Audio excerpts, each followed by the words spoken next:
Welcome back to Conversations with Connor.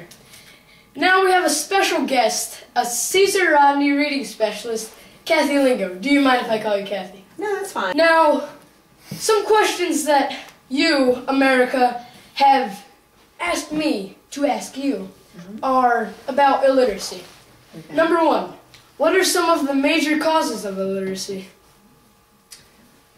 Major causes of illiteracy. There are probably several. A couple of them, definitely learning disabilities could be a cause. Number two, how early can you detect illiteracy? You can detect it fairly early on, before they come to school, even kindergarten, preschool age. Different tests are done. Before children come into kindergarten, we give them what is called the dial. It's a screening test.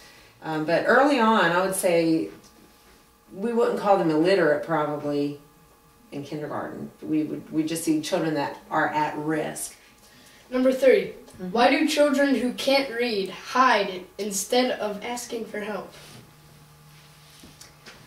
Well, I suppose that a lot of students who do have difficulty reading are embarrassed by it, and they would like to be able to read like their counterparts. So a lot of students I work with anyway tend to try to cope with it, where they looks like they're reading, they'll follow along with the words, or maybe they become good listeners. They other coping skills, but they find out as the years go on those coping skills don't work so well for them. Final question for our wonderful guest is, what are some of the long-term effects of illiteracy? Well, kind of a catch-22 situation. If a person grows up illiterate, they of course won't be able to graduate from high school. Chances are they'll drop out, and then if that happens, they won't be able to get a good job. If you don't have a good job, you aren't able to make money, so you live in poverty.